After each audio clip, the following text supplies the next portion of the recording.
Something happened in the Persian Gulf this week that the mainstream news cycle buried under noise. And if you are not paying attention to the exact sequence of events, you are going to miss what it actually means. Iran claims it shot down a United States aircraft over Bushir's Jam district. Not a drone, not an unmanned surveillance platform, an aircraft. And the United States has not issued a clean, direct denial of the kind you would expect if the claim were entirely fabricated. What you got instead was the standard diplomatic machinery moving in both directions at once, each side accusing the other of violations, each side describing the other's actions as the provocation that started it. That is not how a normal ceasefire holds. That is how a ceasefire dies. I am going to walk you through exactly what happened, what the nuclear deal situation actually looks like right now, why Trump's threat against Oman is more dangerous than anyone in Washington seems to understand, and what the combination of all these moving pieces tells you about where the Persian Gulf is heading in the next 60 to 90 days. Stay with me because the surface story and the real story are two completely different things. Let us start with the military exchange because the sequence matters more than any single event within it. Iran fired missiles and drones at a United States base in Kuwait. The United States struck Iranian drones, describing the response as defensive. Iran then called the American strikes a ceasefire violation. The United States called Iran's original attack an egregious violation. Both sides are now operating inside a framework where each believes the other fired first, and each believes its own response was justified. This is a specific and dangerous dynamic that military historians recognize immediately. It is not two sides accidentally misreading each other. It is two sides that have each constructed a sequence of events in which they are the responding party and the other side is the aggressor. When both sides in an active military exchange believe they are responding to provocation rather than initiating it, the ceasefire framework has already collapsed in everything but name. What remains is a formal structure with no operational reality behind it. The aircraft claim over Bushir makes this worse in a specific way. Bushir is not a random location. It is home to Iran's only operating nuclear power plant. It sits on the Persian Gulf coast. It is one of the most strategically sensitive pieces of geography in the entire region. An American aircraft operating near or over Bushir, whether on a surveillance mission, a reconnaissance pass, or anything else, is not background noise to Iranian military planners. It is a direct signal about American intelligence priorities regarding the nuclear program. And Iran shooting it down, or claiming to have shot it down, is a direct signal back about Iranian air defense capability and willingness to use it. Whether the aircraft was actually downed or whether this is an Iranian information operation designed to signal capability without the operational risk of an actual engagement, the message is the same. Iran is telling Washington that the airspace over its most sensitive nuclear infrastructure is defended, contested, and dangerous for American platforms to enter. Now let us connect this to what is happening simultaneously at the negotiating table. Because the military exchange and the diplomatic exchange are not separate stories. They are the same story running on two tracks at the same time. Treasury Secretary Scott Bessent confirmed this week that nuclear deal negotiations are ongoing. The framework in his own description is 95% complete. 95%. After years of failed diplomacy, of maximum pressure campaigns, of sanctions packages that were supposed to bring Iran to its knees, the framework is 95% complete. That number is significant enough on its own. But here is what 95% complete actually means in this context. It means the 5% that remains is the part both sides cannot agree on. And that 5% is not a technical detail. It is the core structural question that has prevented every previous Iran nuclear agreement from holding long term. The United States is demanding that Iran surrender its highly enriched uranium stockpile, that it dismantle its nuclear weapons program, and that it guarantee free navigation of the Strait of Hormuz. Sanctions relief in the American framework comes only after Iran fulfills these commitments, not before, not alongside, after. Iran's position is that sanctions relief as a reward for compliance is a trap it has seen before. You disarm, you comply, you dismantle, and then the political winds in Washington shift, a new administration arrives, and the deal is torn up while you are left with no weapons program and no sanctions relief and no leverage to reconstruct either. Iran watched exactly this happen with the 2015 agreement. The institutional memory in Tehran about what happens when you comply and trust the other side to hold its commitments is not paranoia. It is documented recent history.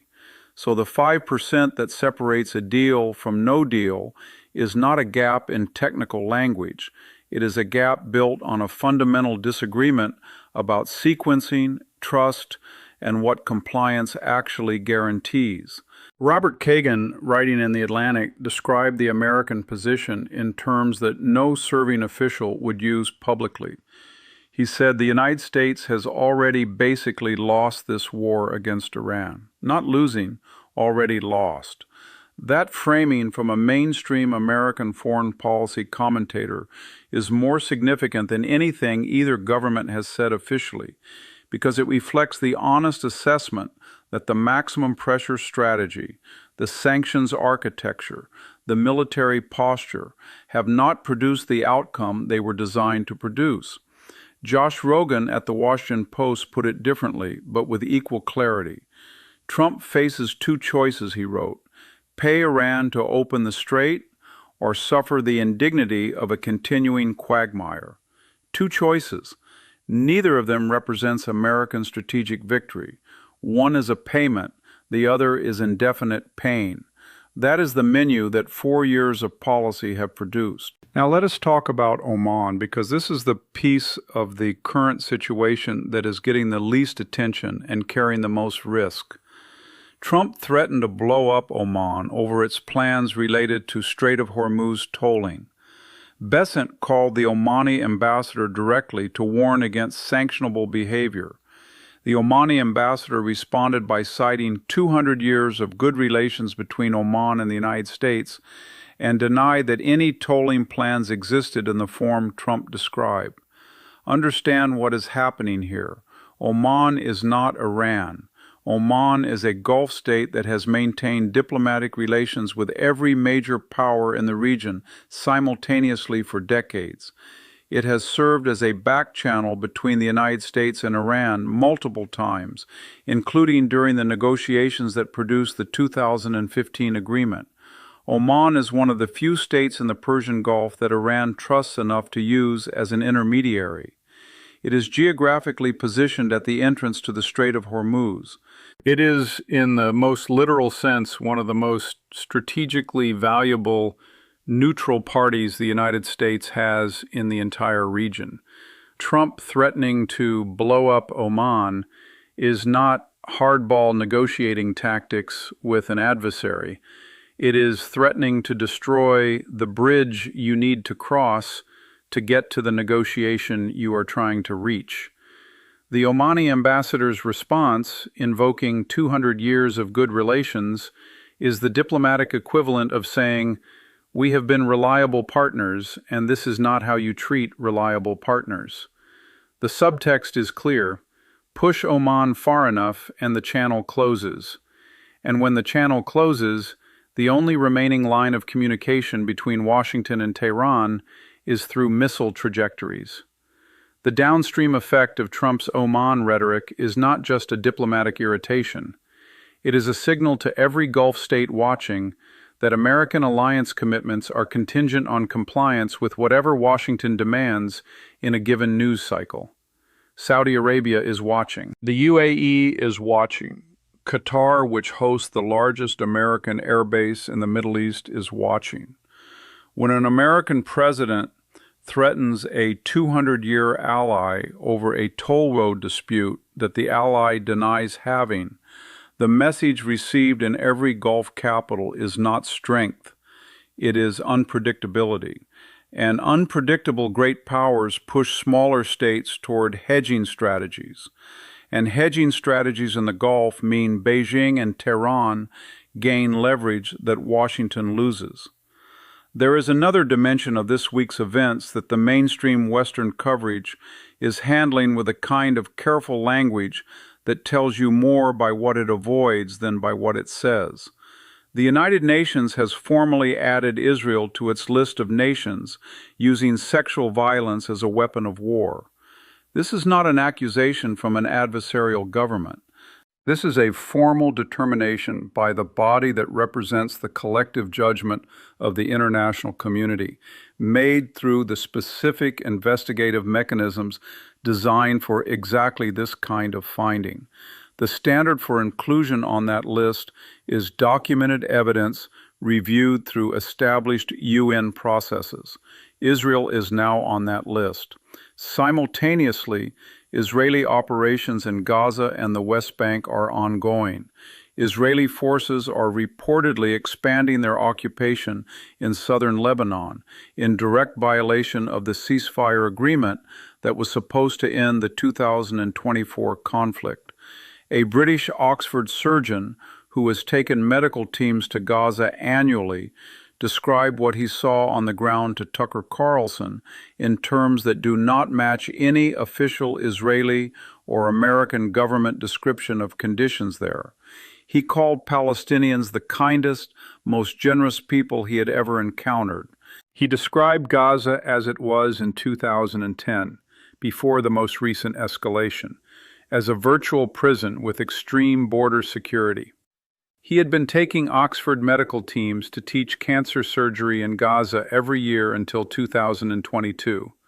An Oxford surgeon teaching cancer surgery in Gaza is not a radical.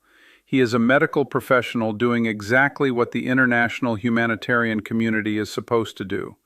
His testimony about what he witnessed represents the kind of first-hand professional observation that is very difficult to dismiss on credibility grounds, which is precisely why it does not receive sustained coverage in environments where the approved narrative requires different conclusions. Jonathan Pollard, an Israeli commentator who was a convicted American spy freed by Trump, gave an interview this week in which he described Turkey as the strongest army in the Middle East and a greater threat to Israel than Iran. He warned explicitly of a future military conflict between Israel and Turkey and added Egypt to that assessment.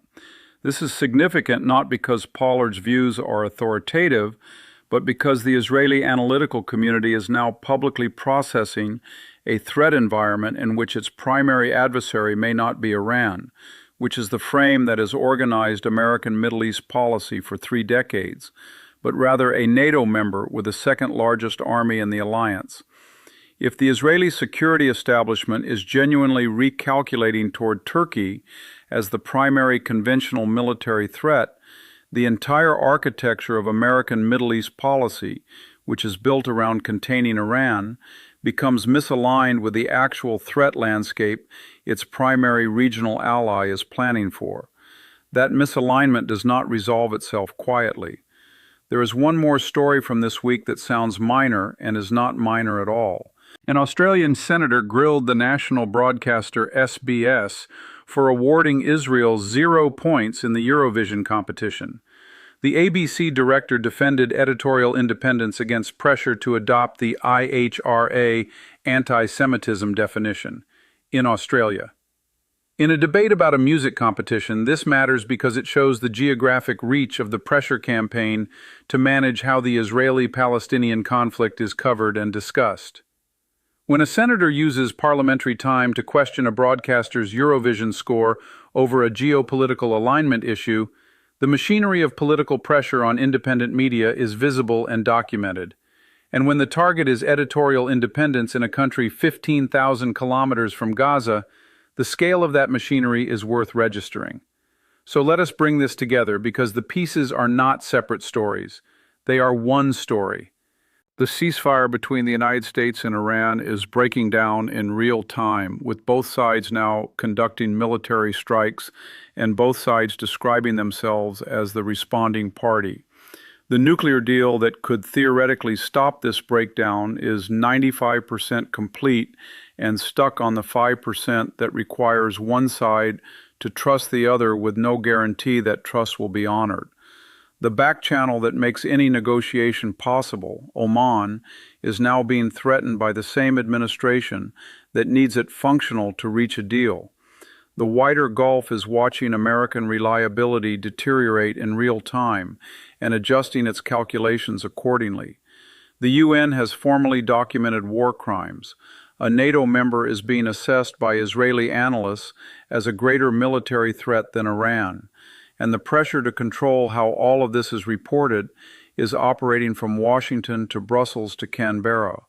What comes next depends on which variable moves first. If the nuclear deal's 5% gap closes before the ceasefire fully collapses, there is a narrow path toward a managed reduction in tension. It is narrow, and it requires Washington to accept a sequencing compromise that its domestic political environment makes very difficult to sell. If the ceasefire collapses before the deal closes, you have an active military exchange between the United States and Iran running simultaneously with a broken negotiation and a threatened intermediary. At that point, the Strait of Hormuz is not a bargaining chip, it is a flashpoint, and 21 million barrels of oil move through it every single day. Robert Kagan already said Washington has basically lost this war against Iran. Josh Rogan already said the only two options are payment or quagmire. The question is not whether the current strategy is working. The people who built it are admitting in print that it is not. The question is whether the 5% gap closes or whether the military exchange closes it from the wrong direction first. That is the story this week. Not the noise, not the Eurovision hearing, the sequence, the gap, the broken channel, the approaching decision point that nobody in a position of authority seems to be running toward with any sense of urgency. If this gave you a clearer picture of what is actually happening in the Gulf right now, share it with someone who needs to understand it. Subscribe to this channel so you do not miss the next piece of this as it develops. Drop your read in the comments. Do you think the 5% gap closes before the ceasefire does? We will see you in the next one.